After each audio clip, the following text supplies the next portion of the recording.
Hey, everybody, how you doing? Well, that's good. You're listening to PHLY Flyers. That's right, PHLY. My name is Bill Matz. I'm your director of fun and games on this phenomenal PHLY Flyers Friday, and I am joined not only by Philadelphia's #1 hockey beat reporter, Charlie O'Connor, but representing Broad Street Hockey. That's right, it's a crossover day. Steph Driver. What is going on down in Atlanta, Stephanie?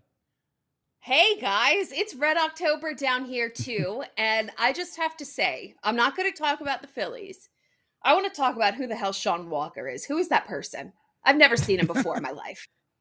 Hey, everyone is learning that this guy actually is pretty good, including the Flyers, I think. I think there were some people in the organization that thought he was good, but I think there were others who were just like, yeah, I guess we'll take him on, sure. I but mean, they must solid. I assume the way these things work, like with a trade, the three-way trade that they made, it's like, all right, here's like 2 or 3 guys we're willing to make part of this. And they went, Sean Walker, that sounds like a real guy. Yeah. Like someone in the organization probably knew who he was, but it wouldn't shock me if Danny Briere wasn't that guy. I mean, they knew who he was. I mean, yes, beyond. My understanding is that there were at least a couple people in the organization that were high on him. However, they were high on the player he used to be before injuries kind of put a halt to his career and put him on the back burner in terms of where he fit in LA. Well, then he fits right in here. No, but seriously, like, again, this is a point that I think is going to come up a lot on this show when we're discussing why the Flyers are off to a hot start.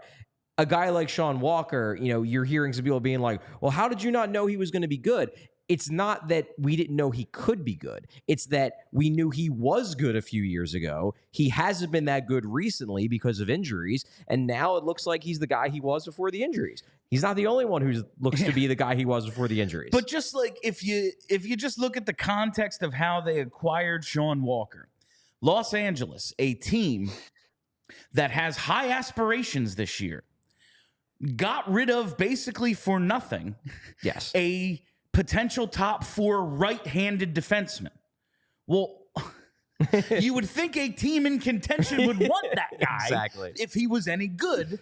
It wouldn't, like, it's not crazy to be like, oh, well, he must suck. Like, it's not crazy to believe that if they thought it. Like, they're the team that's trying to win a cup. This is fair. But it's good fortune to the Flyers that he is here. And I just have a very simple question to start today's show. But that was an excellent start, Steph. Winning. We're professionals. Is it good or bad? I think it's good. Can confirm that it is the goal of a hockey team to win games. It is not the goal of many Flyers fans, however. Well, can I make a point here about that? I have a feeling that the fans who are actively, not all, but a lot of the fans who go on social media and yell and scream that they're screwing all this up because they're winning, I suspect a lot of them are not the fans that are actually watching the games. Because generally speaking, the fans and people who are employed to cover the team, the fans who are watching the games would generally prefer to watch a team that doesn't suck. It's the people who are not paying attention to the Flyers on television, but are just on social media because they're like, well, I want the team to be good again, so then when they get real good, I can start watching them again, that are the ones that are the most vocal about they should be losing every game because they don't want to watch it. They just want to jump back on the bandwagon 3 years later when the team's a cup contender. And this is a conversation I had a lot with Big Daddy Graham when I was on overnights with him during the Sixers process. It was like, I understand it, but when a player in a Philadelphia jersey puts up a shot, I want it to go in. And like it is hard to like lose that mindset. Like I would love for them to go 0-82, get Mac on Celebrini and be off to the races. That would be fine. But when I'm watching the games, I like the Flyers. And when the Flyers do something good, I can't bring myself to be like, shit. Exactly. Like, like it's very difficult to have that mindset, even if you know maybe deep down this is the way to get to the place we want to be. I'm enjoying this. What about you, Steph? Yeah, so my answer is yes. Like it's good and it's bad. It's very easily both. So they started off hot last year too, which a lot of people forget because the Eagles were good, the Phillies were good, no one cared about the Flyers, and the Sixers weren't even playing yet. It's a good place to be in when no one cares about the Flyers, because there's no stakes, there's low stakes. So whether they win or whether they lose, as long as they're not playing really bad hockey, like, it's going to be fun for us. We know that they're not going to be good, but we may as well get these points earlier this year before they gut the whole team for the trade deadline. And this was something Charlie and I talked about on postgame last night. It's something that's come up. They did get off to the exact same record last year. They were 3-1-0. They got to, I think, 5-2-0 before it really just became, what it became. But this just feels a little different. Like last year, it was Carter Hart killing it, and the rest of the team kind of just not looking very good. But that's hockey. Sometimes you get goalied. They were goalieing teams. Yeah. Last year, first 4 games, they were outshot 141-113. That's about 35.25 to 28.25 per game. This year, they're outshooting opponents 125-112. It's about 31.25 to 28. They are outplaying teams. And outside of the Ottawa game where they just got curb stomped, like they have looked particularly like they have been the considerably better team in their 3 wins. It's not like they're eking them out. You look at the games in all 3 zones, they've been the better team that they've in the 3 games they've won. Is that crazy to say? No. And let me Edmonton, jump in I think, here. Yeah, go for it. Sorry. So Charlie already mentioned it, but I'm just going to give him the chance to really dig in here. We mentioned Sean Walker and how he's coming back from injury. Let's talk about Sean Couturier and Cam Atkinson. Like, I think that they're making the biggest impact. Yeah, I think Couturier is just huge. And again, this goes back to why the expectation was that the team wasn't going to be very good, because while it was possible going into the season that Sean Couturier was going to be pre-injury Sean Couturier, it was possible that Cam Atkinson was going to come back and still be a good version, a 25, 30-goal version of Cam Atkinson. It was possible that Travis Sanheim was going to step into a number 1 defenseman role and do pretty well. It wasn't, I would say all of those things were below 50% likelihood, if you're being honest with yourself. And so far in this organization, there was like a 4.20% chance of that happening. But the thing is that so far, and again, we're through 4 games, but so far things are breaking the Flyers' way. A lot of things seem to be breaking the Flyers' way. Carter Hart is playing really well, and he's still the starting goalie. He's not suspended yet. So there's a lot of things that are breaking the Flyers' way so far. Look, it's early. There's a lot of time for this to go bad. I do think, and this is for all of you out there, because I saw someone in the comments already who was like, I disagree. I watch the games and I actively want them to lose. Listen, I get it. I understand.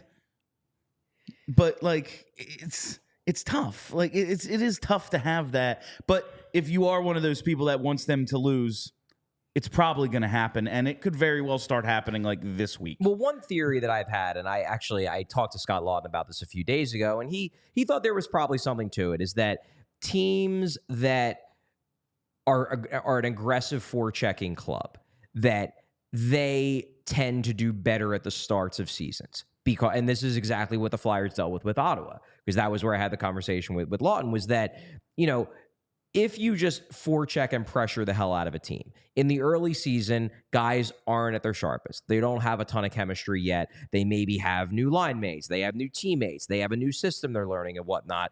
And if you just pressure that team, they're more likely to turn the puck over and you're more likely to get goals. But when you get to like game 40, game 50, game 60, everybody's playing at peak level pace. Everybody's played themselves into the season. Then suddenly that's when the talent really starts to win out.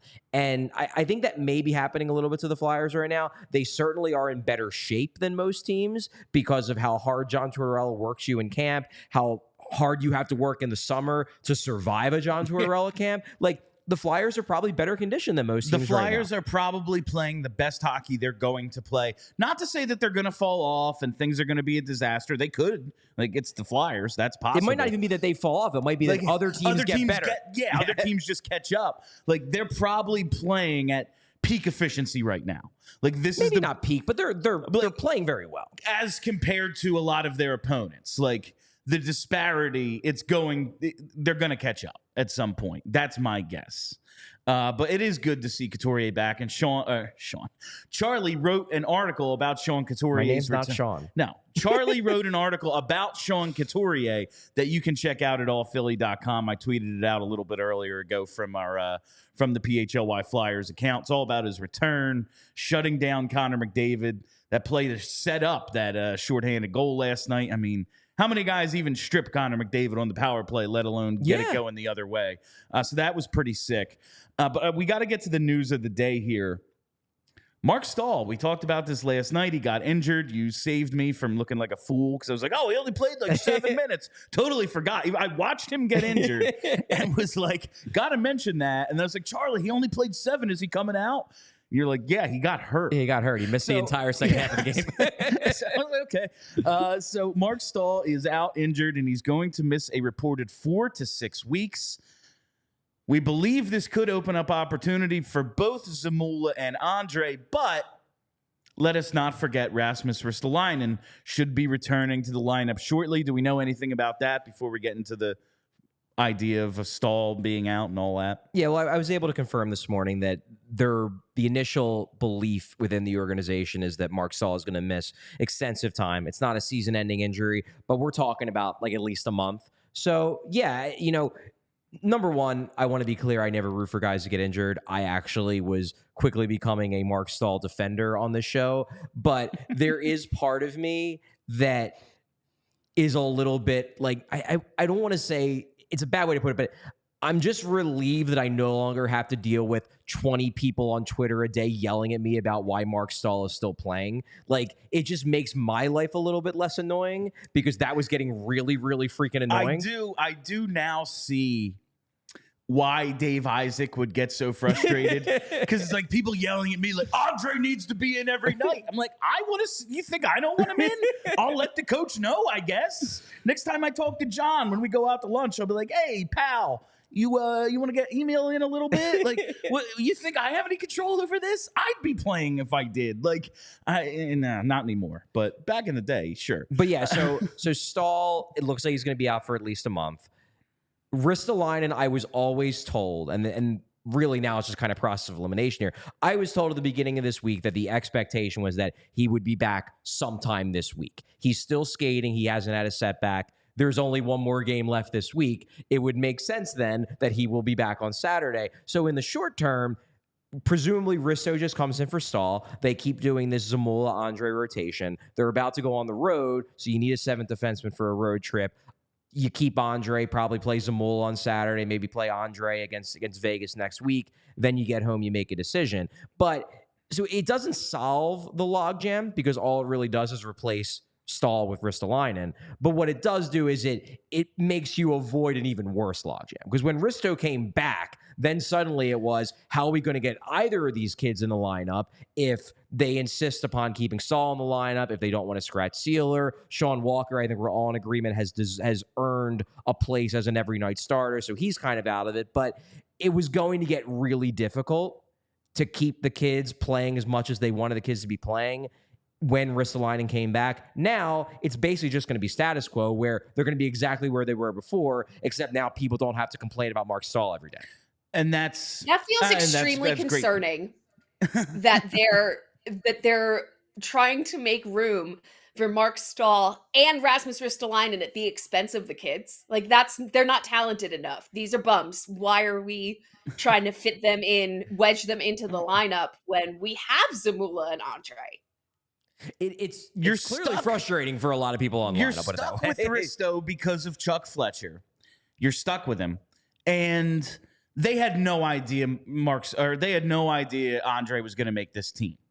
And if Stahl had not been hurt, I would have begun advocating a little bit. It's time for Andre to go down because looking at the minutes last night. Now, they, like you said, on a road trip, you need 7. Right. Like, what are you going to... Okay, well, we just sent him to Lehigh. Now we got to fly him out. Like, we play in Vegas at 11 p.m. on Tuesday. Let's get him on a red eye, I guess.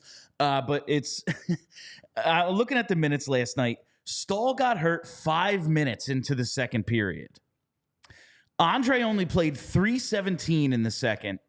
and then in the third played 2:37. I realize he's a rookie. He is a mistake-prone rookie, and they are trying to protect a lead against the most offensively dynamic team we've seen since like their counterparts 30 years ago. And he was also, at least in part, if not one of the primary reasons why Edmonton scored their only goal of the night, because he got like one shift against Connor McDavid's line and immediately messed up. Like, he wasn't ready for that matchup. If the bar is you screwed up against McDavid, it's okay, the best player of all time. He scored, they scored.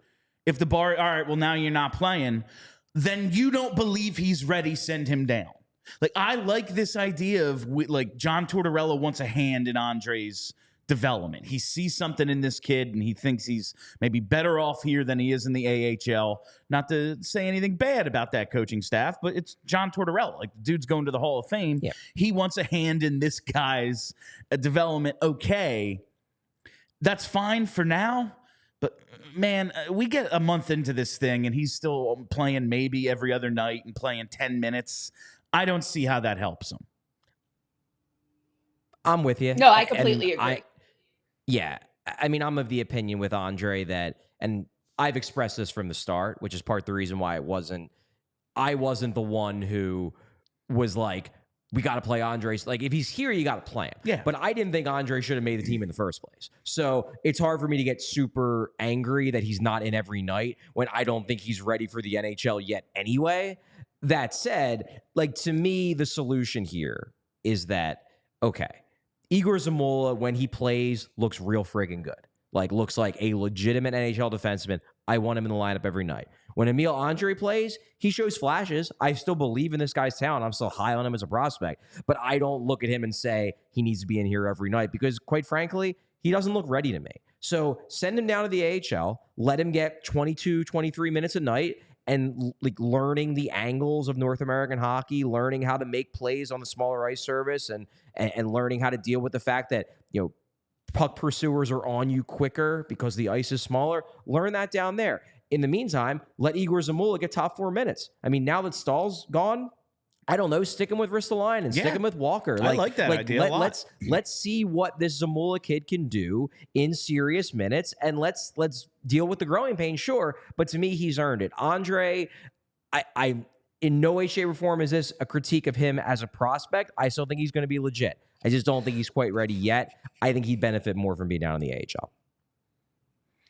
Listen, yeah, I completely agree. It's more important for them to, sorry guys, it's more important for them to get big minutes than it is for them to sit around. Getting used to the smaller ice surface, I think, is really important for Andre. Like, let's just get him playing. But my point was, like, why, if we're rebuilding, we want to play the kids. We know what Risto is. We know what Mark Stahl is. Let's get the kids in more frequently. That's just what the point was. I actually have not been paying enough attention. I thought Risto was a healthy scratch, so he's been injured. Yeah, he's been out. So he got banged up at the end of camp, essentially. And I pushed Tortorella yesterday, 2 days ago. Again, time isn't real. A couple days ago, I pushed him on the idea of, are you being extra careful with Risto because we already have this logjam? And Torts basically said, no, we just want to make sure that when Risto comes back, he doesn't get banged up again. He's not in and out of the lineup. I think there's probably, that's mostly true, but I think the urgency, like, to me, this is a situation where if it's the playoffs, Risto's playing. If they're in a playoff race, Risto's playing. Play with broken ribs and like paralyzed arms in the playoffs. Yeah. But we're talking about the coach's decision making, and listen, I think we could all stand to be a little healthier and make better decisions, especially this time of year when maybe a lot of us might be drinking our calories and carbs on a semi-nightly basis as our Fightins make their play for a world championship. And that's where Hero Bread comes in. No matter what you're looking to make yourself, there's Hero Bread options for you. Hero makes sliced breads, buns, and tortillas that are available on hero.co and Amazon. I've been on a big quesadilla kick lately. I'm a big fan of the Hero tortillas. And Kelly Hinkle, not here today, but she is an endorser of the Hero Bread. She was kind of she was kind of disappointed to see that we had this read today. She's like, I use that product. I could actually contribute. Kelly gives 2 thumbs up to Hero Bread. All of their products, though, have hit the spot for me because Hero Bread has great taste and texture. It's soft, fluffy, and delicious. And right now, Hero Bread is running a promotion for PHLY listeners. Discount code for first purchase, PHLY 10% off at hero.co. That's right. Hero Bread is offering the PHLY fam 10% off their first order. Just go to hero.co and use code PHLY to save on Hero Bread today. That's HERO.co to save 10% today. And if you're in that money saving mood, you got to check out Shady Rays. That's right. Gear up for the season ahead. With quality shades built to last, our friends at Shady Rays have you covered with premium polarized shades and quick swap snow goggles that won't break the bank. Shady Rays is an independent sunglasses company that offers an unrivaled product that's just as good as any expensive pair we've worn. Durable frames and world-class optics for all outdoor adventures. And if you're into winter sports, their quick swap snow lenses switch easily from full sun to low light. Don't let changing light conditions slow you down on the slopes when all you need is Shady Rays snow goggles. Boom. I'm a sunglasses guy, spend a lot of money on it, and I feel like a damn fool because we got these Shady Rays, and I am a big fan. And that's not all. Shady Rays offers the most insane protection in all of eyewear. Every pair of sunglasses is backed by lost or broken replacements. If you lose or break your pair, even on day one, they told us they will send you a brand new pair, no questions asked. Wear your Shady Rays with confidence because they have your back long after you purchase. If you don't love your Shady Rays, exchange for a new pair or return them for free within 30 days. There's no risk when you shop. Their team always has your back with personal and fast support. So exclusively for our listeners, this is the part you want to listen to. Shady Rays is giving out an amazing deal for the season. Go to shadyrays.com and use code PHLY for 50% off 2+ pairs of polarized sunglasses. Try for yourself the shades rated 5 stars by over 250,000 people. You guys just go for a while. I need to take a nap. Yeah, actually, one thing I did want to mention, because it looks like we're coming up on the reintroduction of Rasmus Ristolainen. I know Steph said she'd rather not see Risto in the lineup. I'm actually kind of, and I can't believe I'm saying this, I'm kind of excited to see Ristolainen play this year. Charlie's been body snatched. Well, see, here's the thing. How much have they paid you to say that? I know, right? Exactly. I've actually been bought and paid for by the Flyers. Keith Jones. I knew it. Corporate shrill. Keith Jones, corporate shrill. That's He's a me. plant. No, look, I've been extremely critical of Rasmus Ristolainen for the vast majority of his career. Last year was the first time in his career where he made a legitimate step forward statistically. He worked, in my mind, really, really hard to remake his game. He didn't score a ton of points, although he did score more in the second half of the year. But by the numbers, he was a legitimately effective defensive defenseman. Now, is he worth the cap hit they're paying him? No, probably not. He's probably not worth that much, especially if he's only going to give you like 18 to 22 points a year in this new role. But he looked like a legitimately useful, like number 4, number 5 defenseman who is basically like kind of ish, like prime era Justin Braun before he got real old. I want to see if he can do that again. Now, I don't know. We have a long sample size of Rasmus Ristolainen being a bad NHL defenseman. We have 3/4 of a year of Rasmus Ristolainen being a pretty good NHL defenseman. It's very possible that he regresses back to his previous level of play. But sometimes players make legitimate, sustainable changes. I want to see if this is the new Risto, because if this is the new Risto, I won't hate watching him play anymore the way I did the first year he was with the Flyers, the way I did whenever I happened to stumble across a Buffalo Sabres game. So I'm intrigued. Now, do I think that he is part of the future in the same way that like an Emil Andre or Igor Zamula is? No, probably not. You know, he's under contract for a few more years to be sure, but his contract will be coming to an end around the time I'm expecting the Flyers to be turning the corner, hopefully. But he could be a piece for now. And if he's a decent enough defenseman, if this is who he is, hey, maybe that gives you an opportunity to 2-3 years down the line when you have a couple more young defensemen up, maybe you can get some real value for him back in a trade. You never know. Steph, I think some team out there is dying to see playoff Risto. I would love to see playoff Someone Risto. must be. Someone's got to be, right? What I keep thinking about is Luke Shen is still playing in the NHL. Like, we've seen like that style of defenseman come and go out of favor with the NHL in the past 20 or so years. If he can still find a space on a team, Rasmus Ristolainen is better than Luke Shen. Like, that's kind of where my brain goes. How much better? I'm not sure, but better. So some team out there is going to want a Ristolainen at the trade deadline. So if we can showcase him and show, like, yeah, he's good with the kid, I think that would be beneficial for everyone. But, like, I hear what you're saying. He wasn't terrible last season, but the rest of the team was. So, Yeah. I mean, I don't know. The thing with Risto is that I'm certainly... I would very much be in favor of them looking around to see if they could get something for him in trade. Given the fact that Keith Jones is the president of hockey operations and he is one of Ristolainen's biggest fans, I don't see that happening anytime in the near future. I also think that, look, they're very much trying to not recreate, but they're trying to still have vestiges of the old way the Flyers used to play. And Ristolainen, with the way he hits, with the way he plays, he is kind of that throwback type. So I think at least in the here and now, I don't think they're going to be looking to ship him out at the first sign. But what I'm saying is that, like, okay, let's say that Igor Zamula establishes himself as a legit top four defenseman. You've got Cam York. Travis Sanheim, if he keeps playing this well, ain't going anywhere.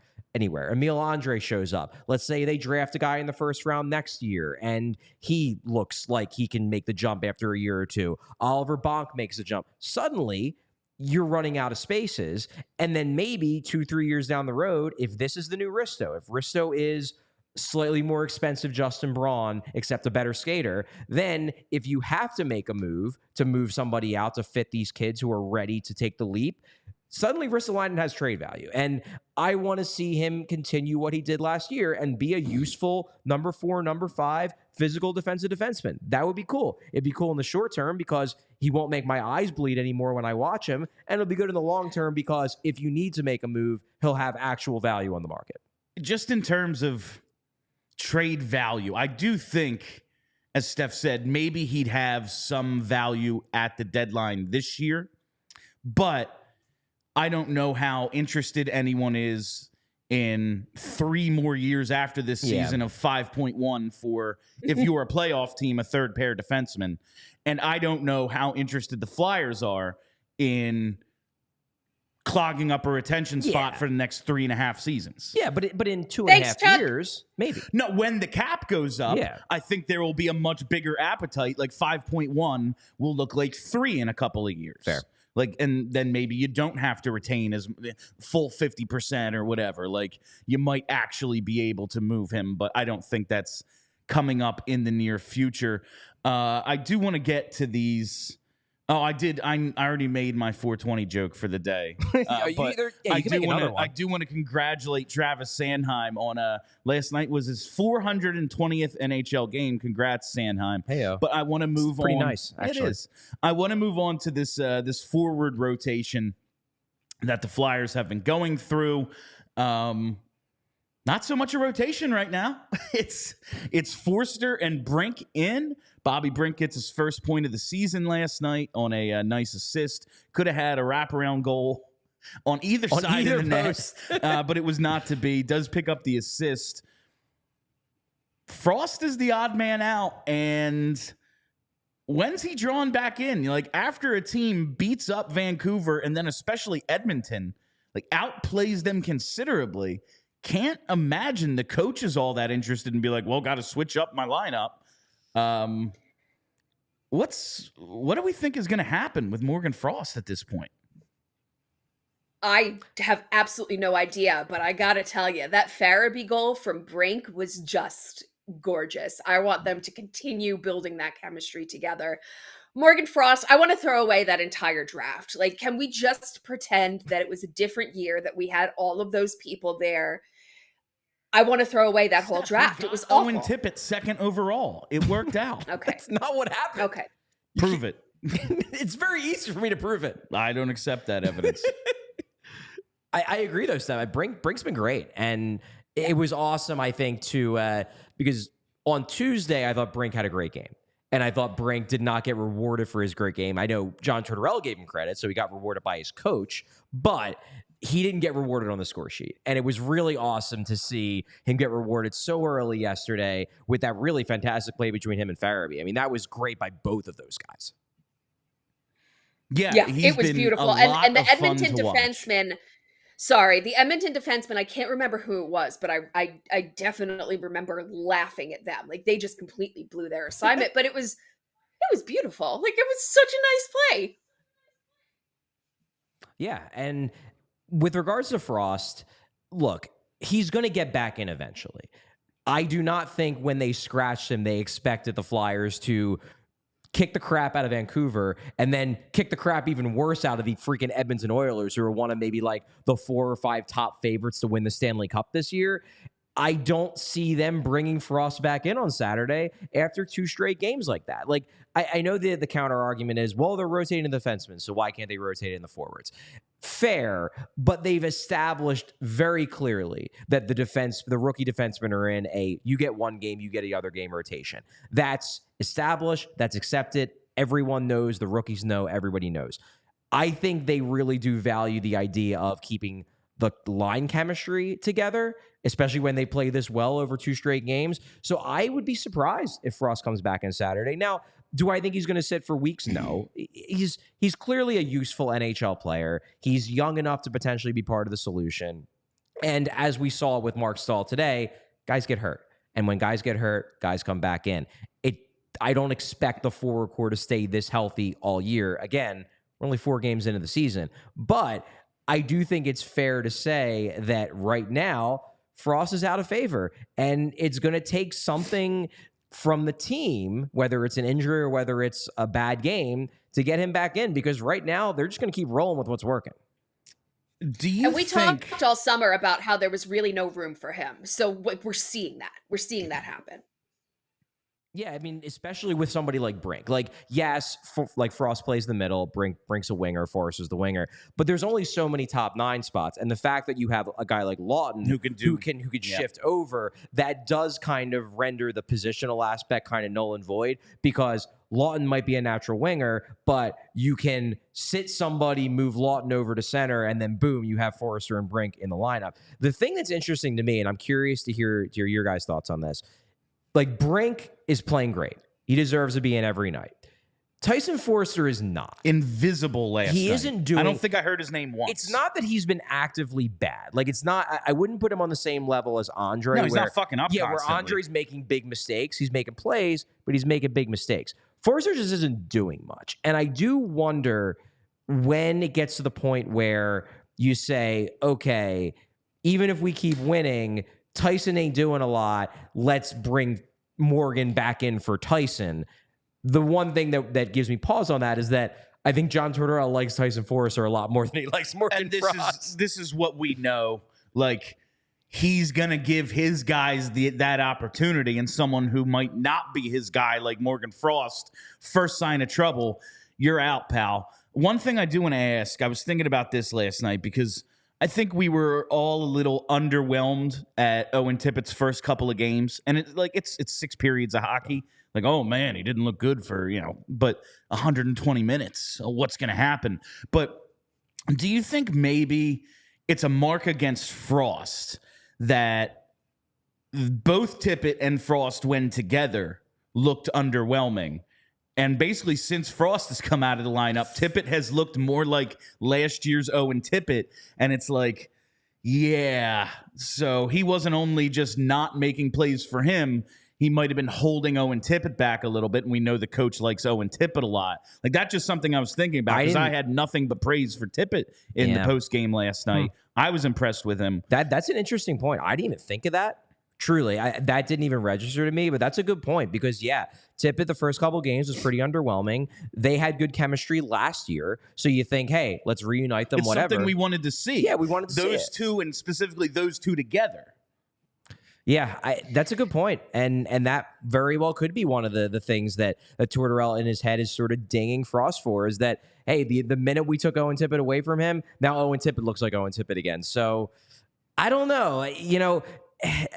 I know, Steph, I know you haven't been a particularly big Morgan Frost person for a long time.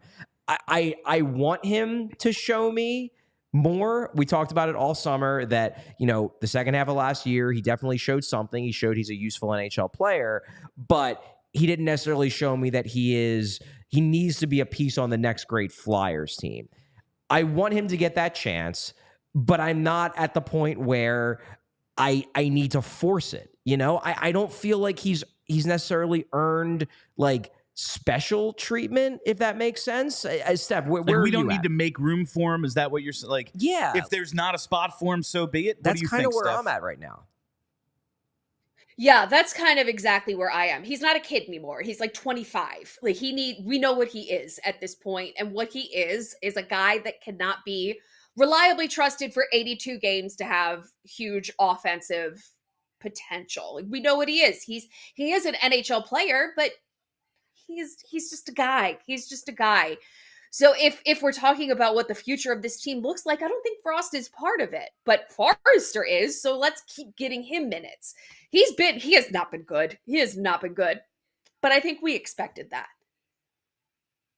I think the hope was that Forrester would show a little bit more, because obviously Brink's showing a lot more than Forrester. So it's not like rookies can't have an early impact. But I agree with you that, Forrester is younger. Forrester, it's hard for me to say if he has a higher upside than Frost, because I kind of view them both similarly, that if they both were to hit, they're both probably second liners. I don't think either of them have star potential, but I think they could both be legitimate scorers. That said, Forrester does seem... he seems more exciting at the moment, just because, number one, he's newer, he's younger, but also because, I don't know, I really truly do go back and forth with Morgan Frost, because you see it sometimes. You saw it the second half of last year that he can score. Shit, his first career goal, man. Yeah, like that backhand on Bob where he just walked the line and shelved it. Like, yeah. Not many dudes in the Flyers the last couple of years been able to do something like that. The talent's there, and I'm not willing to go as far as Steph and say that I'm certain that he's just a guy. He is older, but he's not so old that I don't think it's possible he could take a further leap. And I think that, he's 24. We've seen 24, 25-year-olds take a leap and become better. We saw in the second half of last year that there's something there, that he can score. He scored a lot of even strength. He looked like a guy who was kind of in that 2C, 3C borderline. So I'm not ready to throw it away. I'm just not, I don't feel the need to force feed it. I feel like Frost can wait. He can wait, and someone's going to get hurt. Someone's going to struggle. He's going to get his shot, but I just don't feel the urgency with Frost to be like, we need to get him back in the lineup because he's so goddamn important. I think he's fine. I think he has the potential to be good, but I don't feel the necessity I don't feel the same necessity that I feel for guys like Brink and Forrester, where it's like they need to play. They need to play.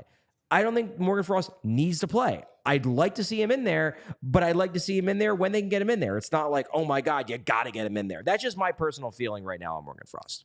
Now the development stage is kind of done. Like, we know what he is. We know what to expect when he's on. Like, we can expect good things from Morgan Frost when he's having good games and has consistent support. Like, he's good, but he's not consistent. Yeah, and Ash in the comment section just made a point. Isn't Cutter Gauthier going to pencil into his spot going forward anyway? It's certainly possible. Think, yeah. I mean, if he sticks at center, and that's another thing where you're like, does Morgan Frost have a spot? Especially, and we talked about this earlier in the show, especially if Sean Couturier is Sean Couturier again, because then suddenly you're looking at it as, okay, well, we've got Sean Couturier is looking like the Selke contender Sean Couturier that doesn't look like this injury sapped anything from him. Noah Cates is very clearly, number one, he's Tortorella's guy. Number two, he's just a way better two-way player than Morgan Frost is. And then you have Cutter Gauthier. If Cutter Gauthier is a center, then it becomes, That's all right, it. well, it's like, okay, do we move Frost over to wing? Like, where does he actually fit?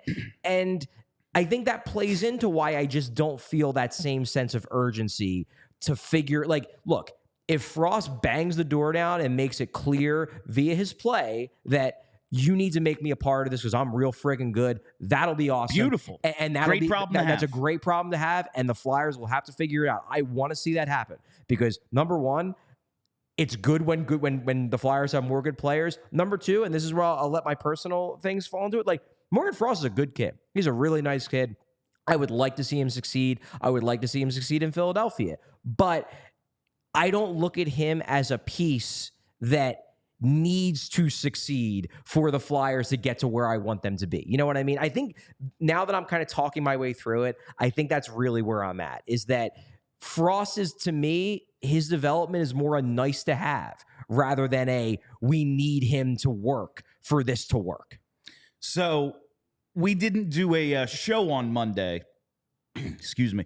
We didn't do a show on Monday, so there was no Monday mailbag. So today I went into the Diehards Discord and asked for a few questions for the panel. And now it seems like a pretty good time to bring up this question from JCheem90.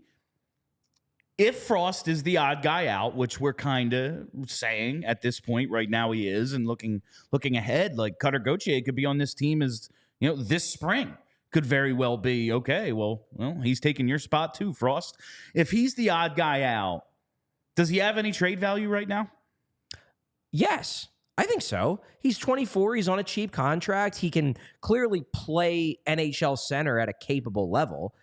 I think he has trade value. Do I think they would get a first-round pick back for him? No, I don't think he's on that level. But he's certainly not a guy they would have to pay to get rid of. He's on a cheap contract. He's got value. And another team, I think the Flyers still view Morgan Frost as a guy who has untapped potential. I think there are certainly other teams in the league that would view Morgan Frost as a guy that, hey, maybe we can get more out of him. I know we bring this guy's name up a lot, in part because they just hired him back, but there could be another team that thinks that Morgan Frost could be their Patrick Sharp. Absolutely. You brought up Patrick brought him Sharp up this time. It's not us. We have to take a quick timeout to shoehorn in a couple of ads here. Listen, you need to refresh a little bit too. I got something going on with my throat today. It's just from all this, talking everyday nonsense. And cheering for the Phillies. And I've it's heard really that you might be mostly cheering from for the losing my Phillies. voice. It's mostly from losing my voice at Citizens Bank Park. Let's be honest Respect. here. We're talking about getting these guys in. We're talking about getting them suited up for game time. It's a little stressful, but buying tickets to your favorite events, that should never be stressful. And that's where the Game Time app comes in. Game Time is the fast and easy way to buy tickets for all the sports, music, comedy, and theater near you with killer deals on last-minute tickets and their best price guarantee. You can stop stressing over the tickets and start getting hyped for the fun you'll have.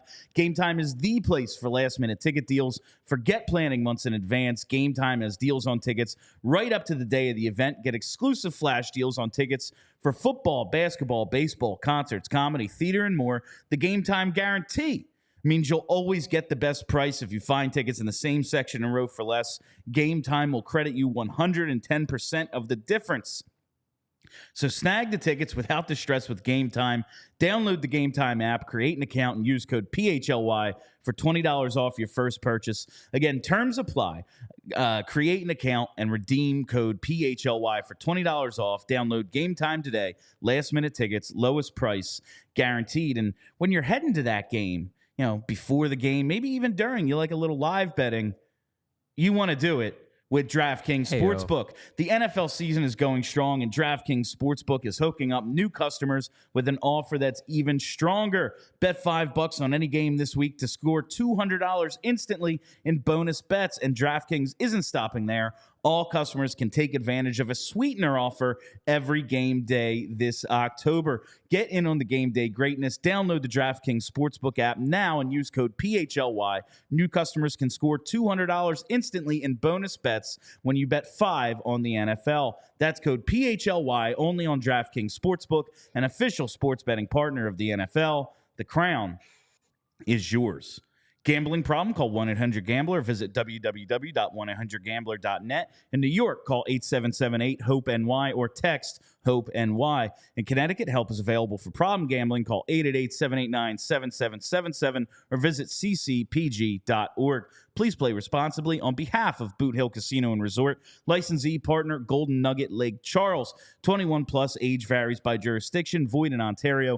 Bonus bets expire 168 hours after issuance. See sportsbook.draftkings.com/football terms for eligibility and deposit restrictions, terms, and responsible gaming resources. All right, only one left. We're making good time with this. Love that. And I think we've had the Morgan Frost conversation we're going to have. He's going to draw back into the lineup at some point, but I'm not in a huge hurry either. This isn't.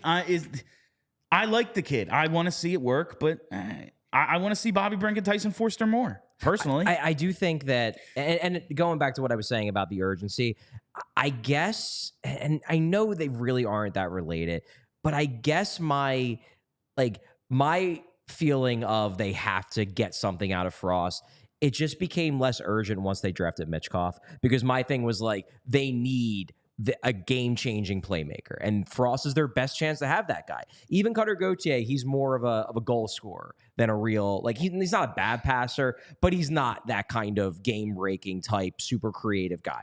Now they have Mitchkov coming, it's sort of like, yeah, it'd be great if Morgan Frost hits and is legit and is a 50-point guy that you can play in your middle six, but if he's not, Matvei Mitchkov can run the power play. That's fine. I'd be okay with that. I want to move on to Carter Hart. He has started all 4 games thus far. He's 3-1-0 with a .929 save percentage, 201 goals against. Pretty good. Heyo. Is he's taking a step like right now? Listen, they gave up 25 shots to Edmonton, or 25 to Vancouver. I think 23 to Edmonton. Yeah, that sounds right. They're playing very good team defense right now, I would say. But is he taking the step from the number 1 goalie we believed him to be to now franchise goalie, that next level for himself? Are you seeing that, or is it just more a product of the full team playing fairly well over these first 4? William. It's 4 games. I'm asking, are you seeing him in a different light than you did at the end of last season?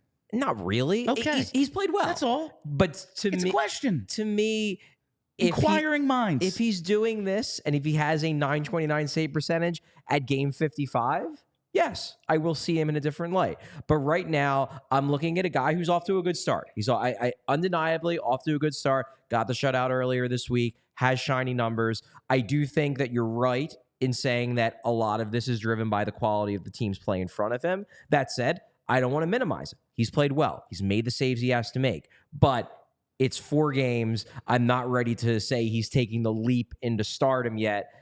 He's just, to me, he's what he is. He's what he has been, which is a good starting goalie.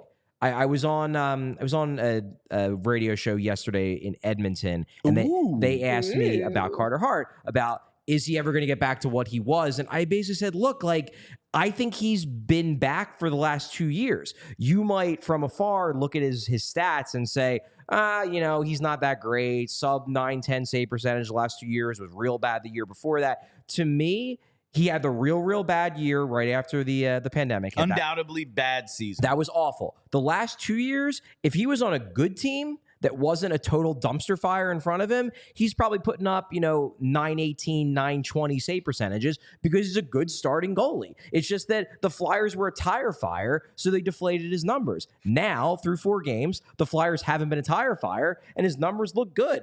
That, to me, that's the only difference. It's weird how that happens. And I'm really glad that you answered that one first, because I was not ready to tackle it's been 4 games. The sample size is so small. But I know, we've been waiting for this Hockey Canada report to come out, and we've been waiting for it for years now. And the reason why we keep tying it back to Carter Hart is because he was on that Team Canada team. He's the only Flyer that was on that Team Canada team.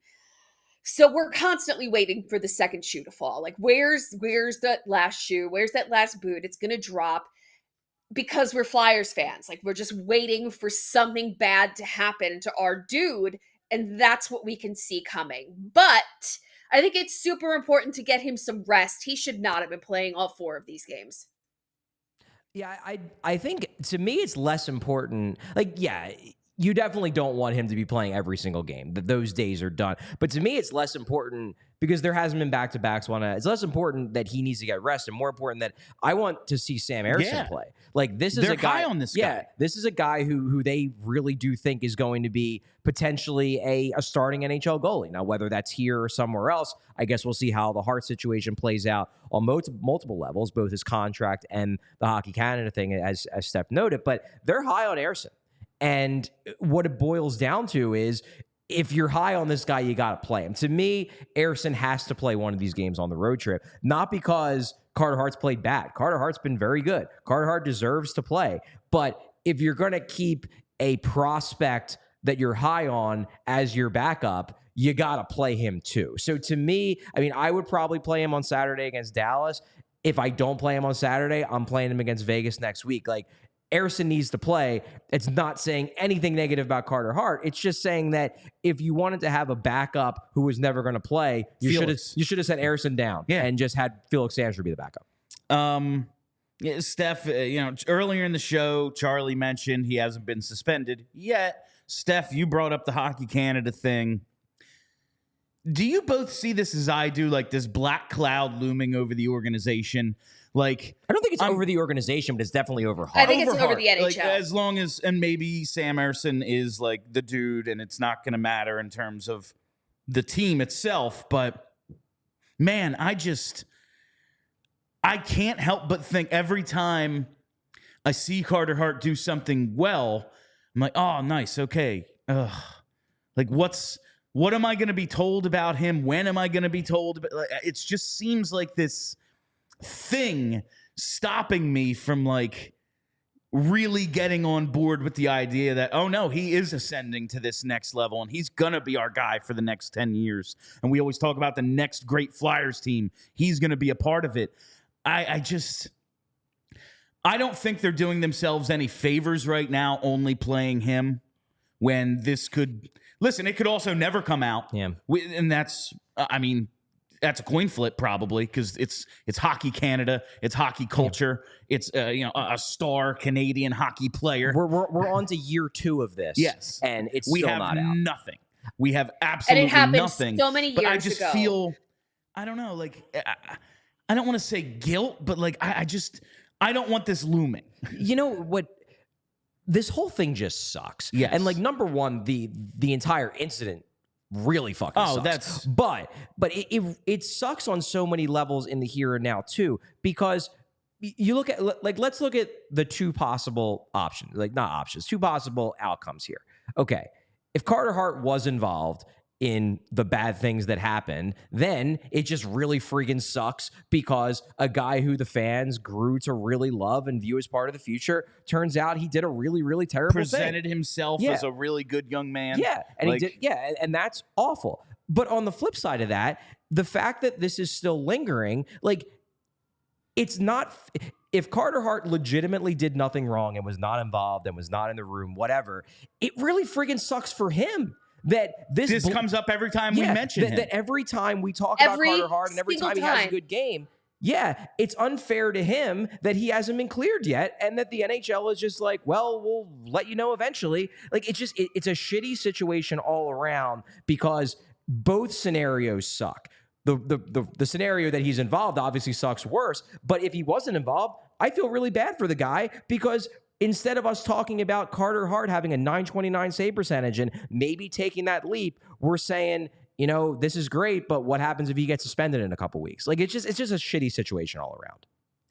Yeah, completely agree. And there is a victim here. It's not us, and it's not the team, it's not the fans, but that doesn't mean that it doesn't suck for us too. Like, it sucks for us because we don't know what to expect and how to analyze the future of the player. Like, we just don't know when this is so uncertain. Yeah. No, and I think that always bears repeating, Steph. Like, this is a show about the Flyers, so we're going to talk about the impact on the Flyers. But there are real human beings here. The accused, the victim, all people who lives are or could be put into disarray over this. And there's no winners in this situation. And the longer this goes, the less confident I am that there's ever going to be any sort of resolution. Yeah. Which I guess we can just go, all right, well, head in the sand. They didn't tell me anything one way or the other. I guess that's how you deal with it as a sports fan, because this shit happens.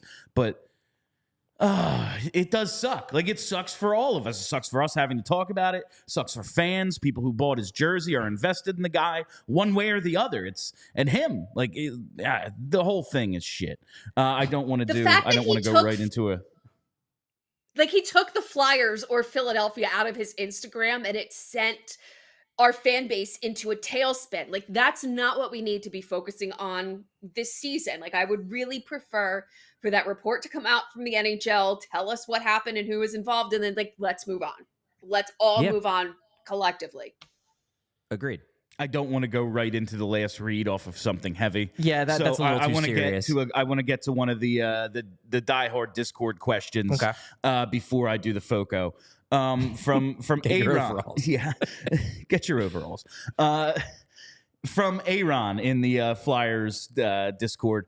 Do you think the Flyers' hot start can be attributed to the tough camp Torts put them through? It just seems like teams aren't prepared to fight through the Flyers' structure so far. I think I mentioned this earlier in the show that possibly it's impossible to know for certain, but I do think, for example, and I talked to a few Edmonton writers up in the press box during the game yesterday, and they just said that it seems like to start the year that this is a case of a team that's read their own newspaper clippings a little bit too much. And they read all summer that this is the year that you guys are the Cup favorite. This is your time. And they've come into the season kind of with a little bit of a sense of entitlement. They got beat 8-1 in their opener by Vancouver, who the Flyers also handled. Yeah, that they just sort of think that it's going to be handed to them rather than they have to go out there and earn it. And say what you will about John Tortorella's methods, but he is going to make you earn it. And it's every day. It's interesting using the Edmonton comparison they just played, obviously. But I heard that in the summer, Connor McDavid was kind of trying to really almost like the John Tortorella thing. You better come in and shape or you ain't going to make it. Guess what? If you aren't ready to go day one of camp, you might find yourself on waivers, even if you're an established guy. McDavid was really trying to take ownership of this thing and push everybody. I don't know if they had a Torts level camp, but it seems as if they took the offseason stuff pretty seriously. And here they are. Yeah, they're not looking good at all. One of the most talented, if not the most talented team in the league, got waxed by Vancouver on opening night and just got beaten up by the Flyers, who everyone said coming into the year was a bottom 5 team. Now, maybe we just underrated the Flyers and the impact Couturier and everyone would have, but I don't know. The co-favorite to win the West probably shouldn't get beaten up by the Flyers at any point, regardless of context, No, 100% agree on that front. And so, to answer Aaron's question. Possible. It's certainly possible that it's helping, but I do think there's a lot more going on here than just Tortorella's camp leads to Flyers playing well to start a season. I don't think that's necessarily the case, but at the very least, it clearly didn't hurt them. One way or the other, you got to say, our Fly guys, they're looking pretty good. And if you want to look good, you got to go with FOCO. Listen, FOCO has the absolute best officially licensed gear for all sports and fandoms. It's football and tailgating season. It's Red October. You got to get your overalls, but they have so much more. Hoodies, hats, bags, everything you need for a game. Whether you're looking for team apparel or accessories, toys, collectibles, and novelty items, FOCO always has our back for Philly sports, and they have yours too. Get the best gear around by using the link in the description of this show. And for all non-presale items, use promo code PHLY. That's promo code PHLY for 10% off. FOCO, get your overalls. All right, got that in, and I just want to get to one last question. We can probably wrap up here. As predicted, we did not get to preview the Dallas Stars. Yeah, I didn't think so. I will handle that on pregame tomorrow. But preview, they're really good. Yeah, they're freaking awesome. Another Jamie Cup Benn, favorite. still good. Yeah, quite good. So From Assassin 2107, he said he wants maybe a question on the next step for Farabee. Like, is it just, how do we really assess him this year? Is it X number of goals and points after now he's had a full off season to recover? Is it play driving, defensive impact? What should he be watching for to evaluate Farabee as the season goes on?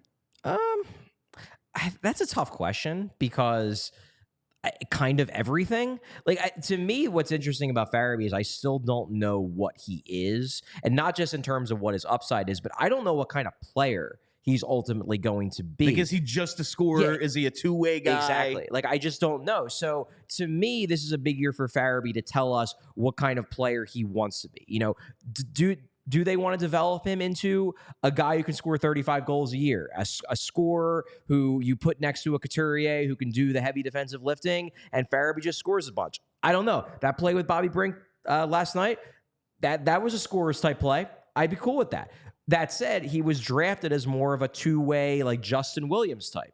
If he's going to be that, he needs to win more puck battles. He needs to get a little bit quicker. He needs to get stronger. He needs to be a little bit more conscientious defensively. So to me, it's less about like looking for one specific thing and more just watching him grow over the course of the year and seeing what he tells us he wants to become.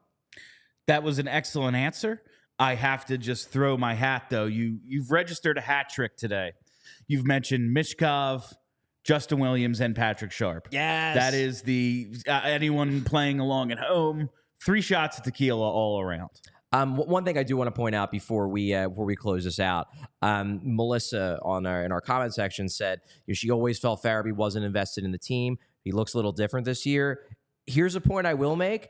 I have a feature coming in the next couple days. If the Flyers hadn't beaten up on the friggin' Oilers, I probably would have written it last night for this morning, but I had to write on the game because, hey, they beat up on the friggin' Oilers. It was a story worth writing. I'm doing a feature on Joel Farabee. You do your job. I know, right? Well, what am I doing here? But I'm doing a feature on Joel Farabee, in particular, the fact that he really is taking, I think, more of a leadership role on this team, both on the ice and off the ice. It's a fun story. I worked on it throughout camp. Let's just say there might be a new Old City gang. Use that as a little teaser. That's what everyone wants to hear. I mean, before we wrap up, we do have an announcement to make.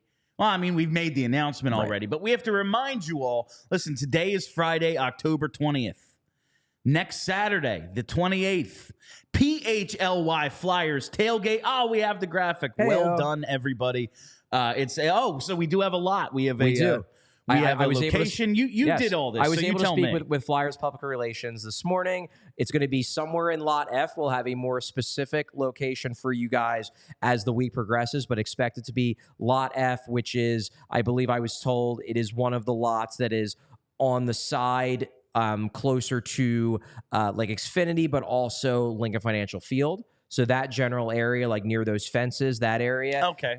But yeah, the plan is for the tailgate to start around 10 a.m. Go until around 12:30. Bill and I will 1 o'clock game. Will obviously be there. It's the 1 o'clock game when they play the Anaheim Ducks.